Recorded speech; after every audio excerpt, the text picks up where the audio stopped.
আমাদের প্রত্যেককে দায়ভার নিতে হইবে যে মুসলমানের সংখ্যা পার্সেন্টেজ বাংলাদেশ থেকে দিন দিন কেন কমতেছে আর বিধর্মীদের সংখ্যা পার্সেন্টেজ কেন বাড়তেছে। প্রত্যেককে দায়ভার নিতে হবে, প্রত্যেককে।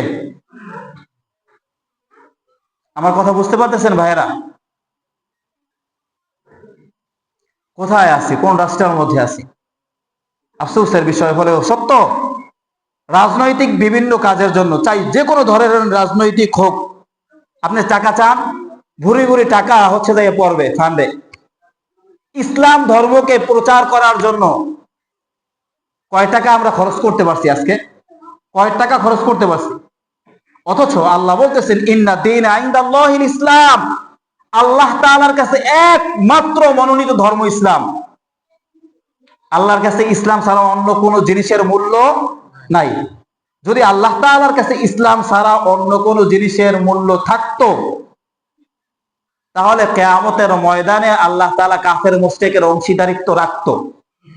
কাফের মুশরিকের কোনো অংশীদারিত্ব নাই, যাওয়ার সাথে সাথে বেহিসাব সবগুলা জাহান্নামী।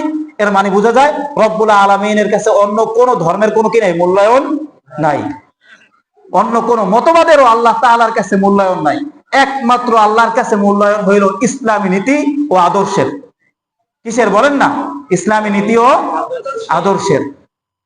আফসোসের বিষয় হলেও সত্য প্রিয় ভাই আমার, আমরা যেই লাইনে হাঁটতেছি, আমরা তো তাও যাও জুমায় আসতেছি মসজিদে, আমাদের বাচ্চারা শুধু জুমায় আর আসবে না, ঈদে আসবে, ঈদে আসবে। এর পরের প্রজন্ম আসবে, ঈদের নামাজেও আর আসবে না। তারা গল্প শুনবে যে আমরা এক সময় মুসলমান ছিলাম, আমাদের বাপদাদারা সাদা সাদা জামা পরতো আর আমাদের মসজিদের হুজুররা পাগড়ি পরতো। সপ্তাহে একবার আমাদের বাপদাদারা মসজিদে যাইতো, বয়ান হইতো, মাঝে মাঝে সিন্নি আর জেলাপি খাওয়াইতো। ওই সময়টা খুব ভালো ছিল। এমন গল্প করবে আমাদের হচ্ছে যে আমাদের যারা জন্মসূত্রে আমাদের থেকে যারা আসবে তারা। কারণ কি? কারণ হইলো, আপনি চিন্তা করেন এই পুরো সমাজটার মধ্যে দেখেন না আপনি, কয়েকটা ঘরের মধ্যে দিন ধর্ম হচ্ছে যে চর্চা হয়, খোঁজ নেন আপনি। কয়টা ঘরের মহিলারা কোরআন পড়তে জানে, খোঁজ নেন না। বাংলাদেশের মধ্যে পুরা বলেন তো যে মুসলিম কান্ট্রি হোল বাংলাদেশের মধ্যে শুধুমাত্র কোরআন শরীফ পড়তে জানে 15 থেকে 20% মানুষ। বিশুদ্ধভাবে কোরআন তেলাওয়াত করতে পারে মাত্র 10% মানুষ। কত মানুষ? যদি বলেন যে হুজুর এটা প্রমাণ করে দেখান, এই মসজিদ থেকে প্রমাণ করে দেখাইতে পারি। যেই মানুষ আছে প্রায় 150+, এই মানুষের মধ্যে এখন একটা ভোট নেন, এরা শুদ্ধ করে কোরআন পড়তে পারে। হাতে গোনা 5-7 জন বাড়ি করতে পারবেন, বাকি সব চারাবাদ চিডা। ঠিক কিনা বলেন না? প্রিয় ভাই আমার, আমি কাউকে অপমান করা আমার লক্ষ্যবস্তু না।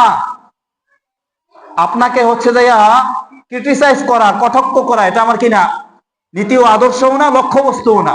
আমি একটা জিনিস আপনার মাথায় দিতে চাইতেছি যে আমরা যেই রাস্তায় হাঁটতেছি পুরা টোটালি এটা রং ট্রাক, একটা রং রাস্তা, ভুল রাস্তা। এই রাস্তার কারণে আমি আমার ভবিষ্যৎ প্রজন্মকে জাহান্নামের দিকে ঠেলে দিতেছি, নাউজুবিল্লাহ। আপনার আর আমার মনে হয় কি যে আমি ঠিকমতো নামাজ রোজা করি না, আমার বাচ্চারা খুব করবে, এটা মনে হয়? এটা যদি মনে করে থাকেন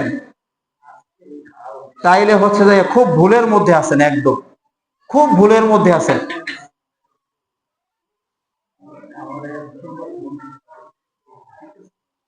নাই তো ধর্মীয় সংস্কৃতি, ধর্মীয় উৎসব, ধর্ম চর্চা করা, ধর্মকে লালন করা নাই বললেই চলে, নাই বললেই চলে একদম।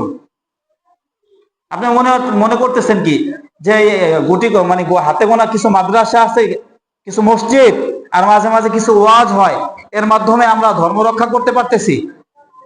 বিষয়টা এমন না। হোল পৃথিবীর ইউরোপীয় সমস্ত সংস্থাগুলা চায় প্রত্যেকটা মুসলিম কান্ট্রিকে কিভাবে বিধর্মী কান্ট্রি বানানো যায়। আর আমাদের মুসলিম যারা আছে তারা চিন্তা করে কিভাবে বিধর্মীদের কালচার গ্রহণ করা যায়। আপনি খোঁজ নেন অস্ট্রেলিয়ার, খোঁজ নেন না, ইউরোপীয় সব কান্ট্রি গুলার খোঁজ নেন। তাদের হচ্ছে যে জন্ম পরিচয় ঠিক না থাকার কারণে, বাচ্চা কোনটা, ছেলে কোনটা, মেয়ে কোনটা, এগুলো ঠিক না থাকার কারণে যখন তাদের 60-65 বয়স হয়ে যায়, তাদেরকে রাহবারি করার মতো, খোরপোশ দেওয়ার মতো, পরিচালনা করার মতো আর কেউ থাকে না। শেষ বয়সে সরকারিভাবে কিছুদিন তাদেরকে দেখাশোনা করা হয়। জাপানে তো একদম ময়রা পয়চা ঘরের মধ্যে গলতে থাকে, পরে হচ্ছে যে ওগুলা হচ্ছে যে পোকা হয়, পোকা দুর্গন্ধ বের হয়। তো মানুষরা বিভিন্ন সংস্থা আছে, সংস্থার কাছে ফোন দেয়, ওই সংস্থায় আবার ইন্স্যুরেন্স করা আছে, টাকা জমা দেওয়া আছে, ওই সংস্থার মানুষ আইয়া ওটারে প্যাকেট ম্যাকেট করে নিয়ে জঙ্গলে ফালাই দিয়ে পুড়ে দেওয়া হয়, বাস মামলা খালাস। অথচ আমরা তাদের আদর্শ নিতে চাইতেছি, আমরা কি করতে চাইতেছি? তাদের আদর্শ নিতে চাইতেছি। জাপানি আদর্শ খুব ভাল লাগে, ইউরোপিয়ান আদর্শ খুব ভাল লাগে, লন্ডনের আদর্শ খুব ভাল লাগে। আফগানিস্তানের কথা বললেই দেখবেন আমাদের দেশের মিডিয়ার গা চুলকানি শুরু হয়েছে। খোঁজ নেন আপনি জাপানে আর আফগানিস্তানে, দুটার মধ্যে পার্থক্য করেন। আফগানে শতকরা 1% পাইবেন না যে বাপারে ঘর থেকে বাইর করে দিচ্ছে।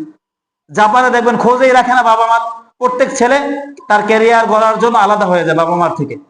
বাবা মা একটা বয়সে ঘরের মধ্যে পয়চা মইরা থাকে, বাস ইন্স্যুরেন্সের টাকা দেওয়া আছে, ওই ইন্স্যুরেন্স কোম্পানি আইয়া লাস্টার প্যাকেটিং করে নিয়ে জঙ্গলে ফারাই দিয়ে আসে।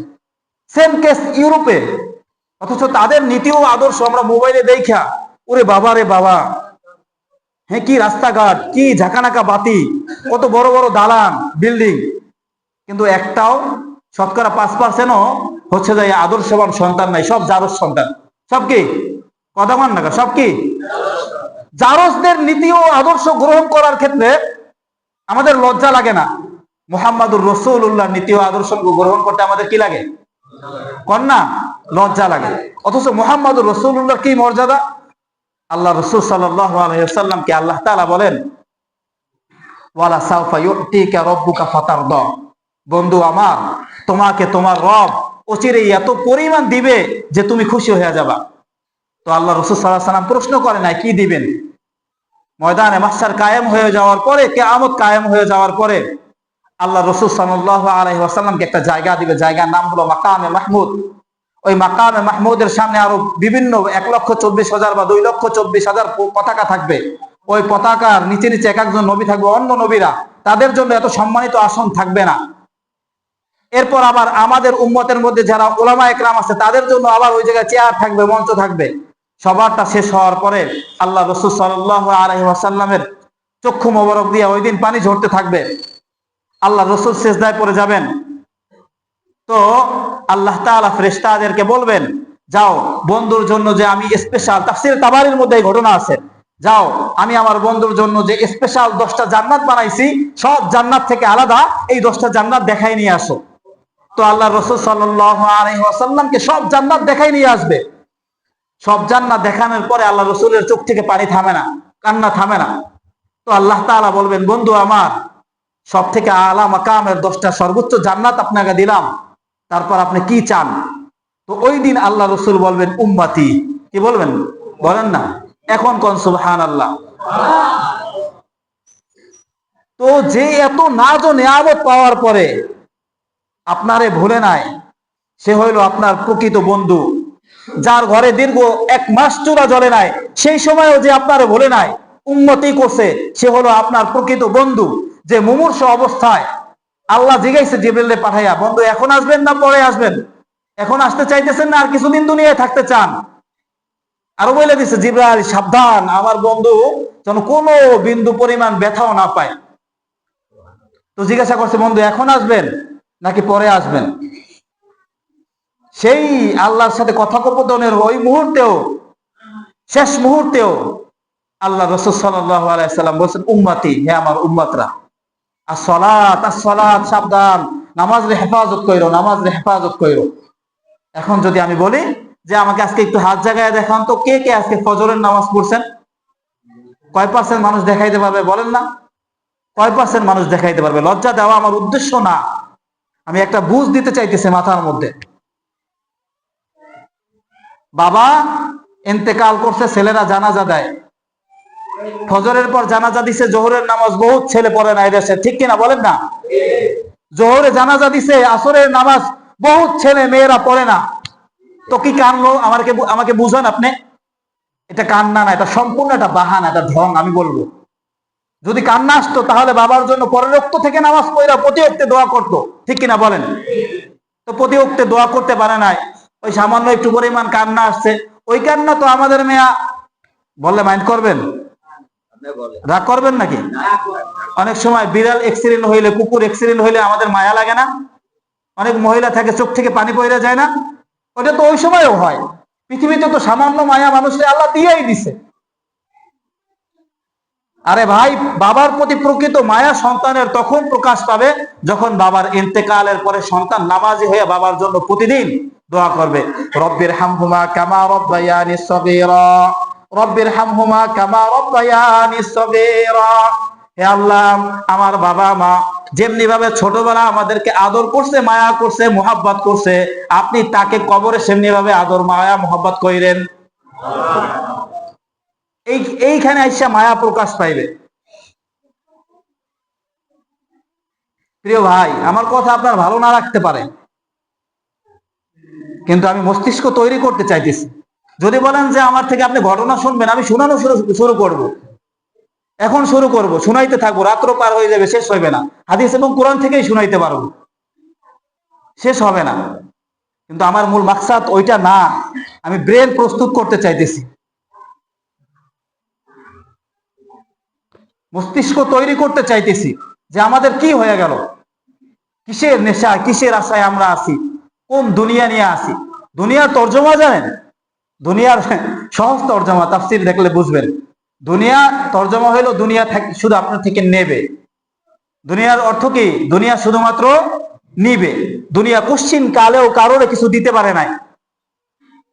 দুনিয়া তার ছেলেদের থেকে বাবাকে নিয়ে গেছে, ছেলেদের থেকে মাকে নিয়ে নিছে, জামাইদের থেকে শ্বশুর শাশুড়ি নিয়ে নিছে, বড় বড় রাষ্ট্রপ্রধান, রাষ্ট্রপতি, হ্যাঁ, তাদের থেকে তাদের ক্ষমতাকে নিয়ে নিছে। এমনকি আমার দেশ বাংলাদেশ থেকেও বড় একজন সুপ্রিম পাওয়ারের অধিকারী প্রধানমন্ত্রী থেকে দুনিয়া তার ক্ষমতা ছিনাই নিছে। নিছে না? এই নিছে নাকি নেয় না বলেন না? তো দুনিয়া শুধুমাত্র নিবে আপনার থেকে, দুনিয়া কোশ্চিন কালেও আপনার কোনো কিছু দেবে না। আপনি মনে করতেছেন আমি যেদিন জন্ম হয়েছি এই দিন থেকে মনে হয় আমার হায়াত বাড়তেছে, না, এই দিন থেকে আমার হায়াত কমতেছে। বলেন না, কি করতেছে?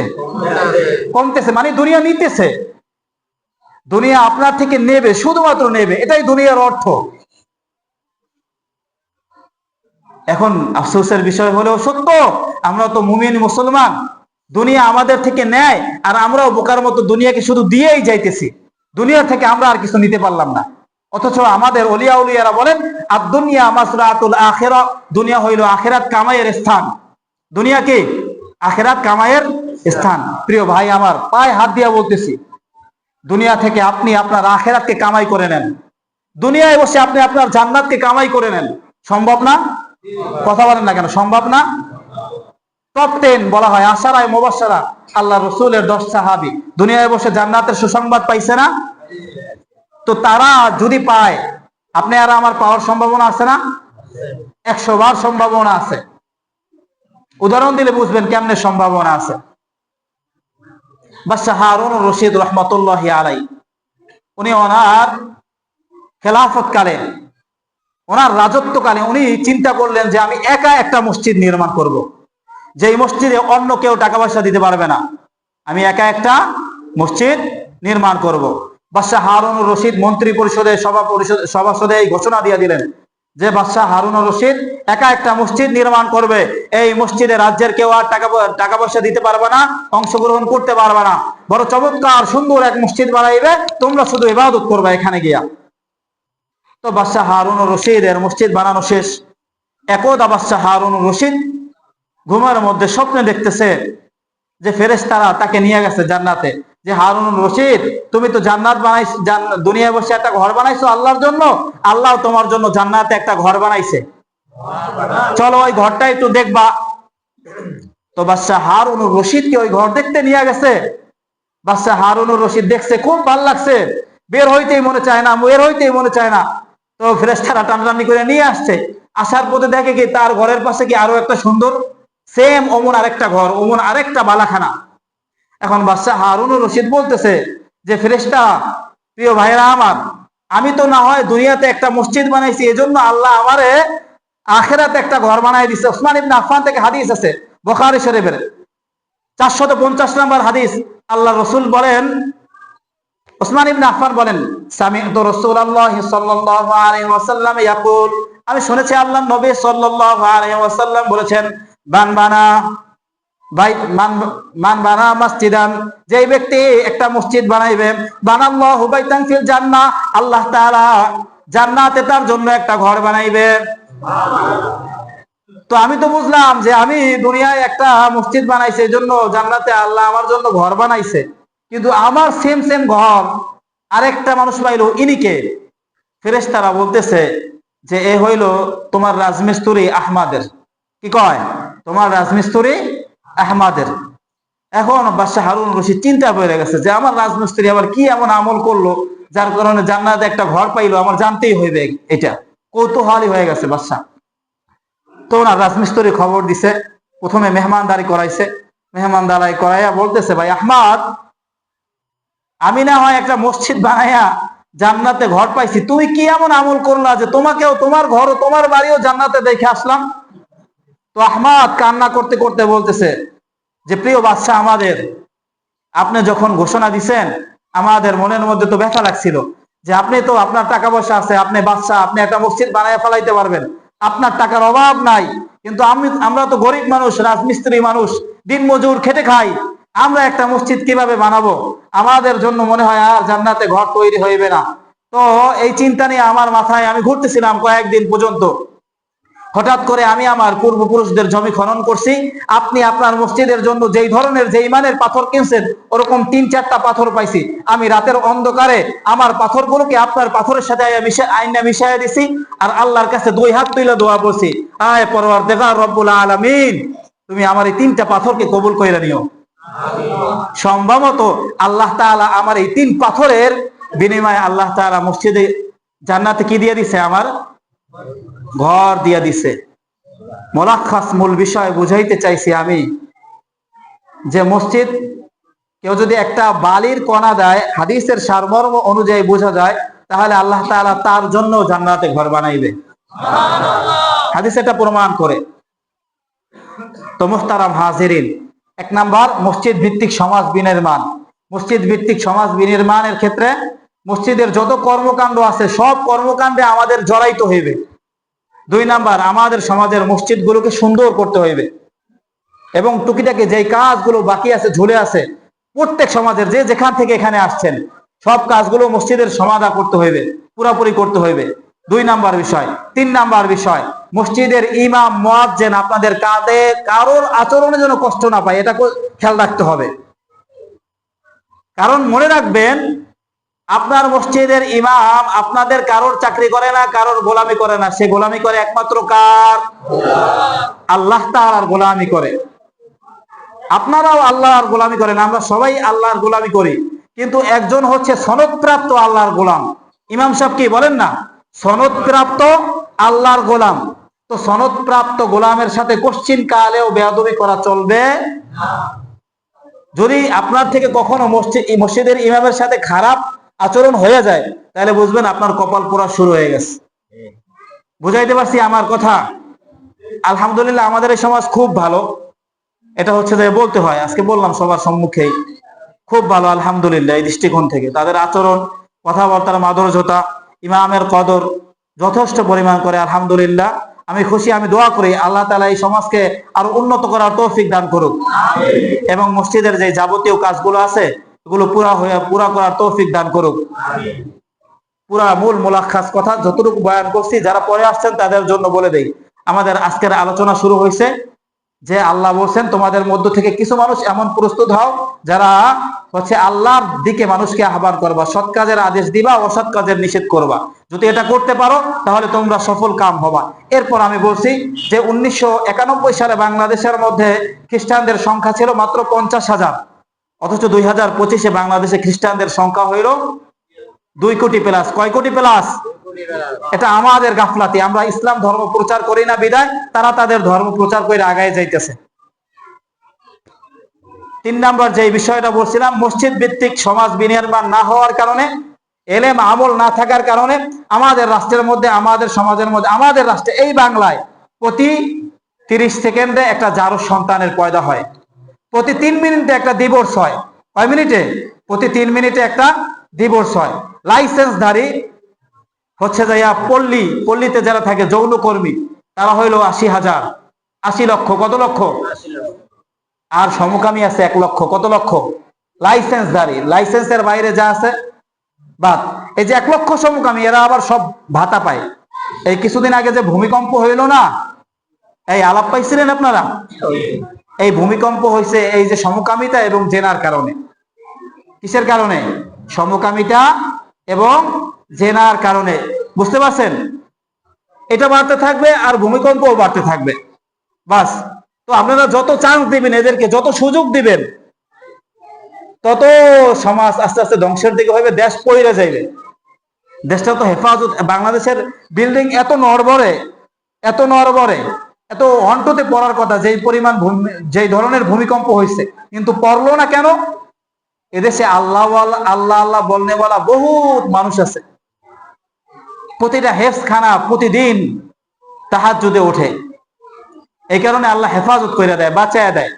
নাইলে যেই পরিমাণ গুনাহ শুরু হয়েছে, সমকামিতার প্রভাব যেইভাবে শুরু হয়েছে রাষ্ট্রের মধ্যে, নাউজুবিল্লাহ, সরকার আবার এটাকে আবার কি দিতে চায়? স্বীকৃতি।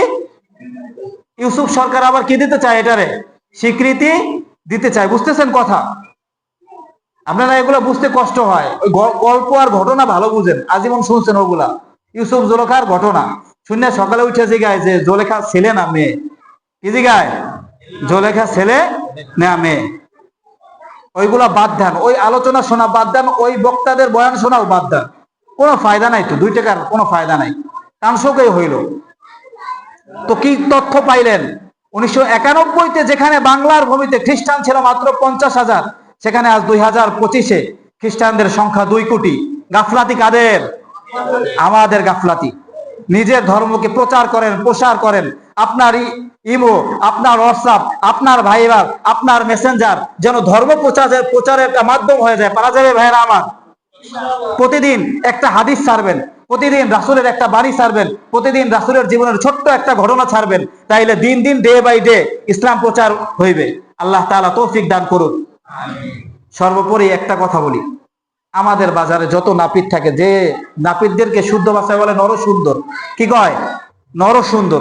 যত নর সুন্দর থাকে, যত কামার থাকে, যত কর্মকার থাকে, ম্যাক্সিমাম হিন্দু থাকে। আমাকে দেখান তো, হাত জায়গায় দেখাইবেন কোন একজন কেউ নিজের বাজারের এই হিন্দু ভাইরে কি দাওয়াত দিছেন? হাত জাগান, কেউ আছেন এমন? কিয়ামতের দিন এই হিন্দুরা দাঁড়ায় যাবে মুসলমানদের বিপক্ষে, দাঁড়ায় বলবে, আল্লাহ, আমি মুসলিম সমাজে ছিলাম, মুসলিম বাজারে ব্যবসা করছি, আমার বহুত ক্রেতা ছিল মুসলমানরা, কিন্তু কোন মুসলমান আমারে কয় নাই কোনোদিন যে ভাই তুই কালিমা পড়ে মুসলমান হ, ইসলাম ধর্ম সর্বশ্রেষ্ঠ ধর্ম। কারা বলবে? হিন্দুরা কিয়ামতের দিন আমাদের বিরুদ্ধে মামলা দায়ের করবে। এজন্য নিজে নিজের জায়গা থেকে যেই হিন্দু, যেই খ্রিস্টান, যেই বৌদ্ধের সাথে সম্পর্ক আছে, তাকে আস্তে আস্তে আমাদের ধর্মের আদর্শ, আমাদের ধর্মের বাণী, আমাদের ধর্মের বিষয়গুলো তাদের কাছে প্রকাশ করার চেষ্টা করেন। পারা যাবে ভাইরা আমার? আল্লাহ তাআলা আমাদেরকে তৌফিক দান করুক। নাসরুম মিনাল্লাহ ওয়া ফাতহুন করিব ওয়া বাশশিরিল মুমিনিন।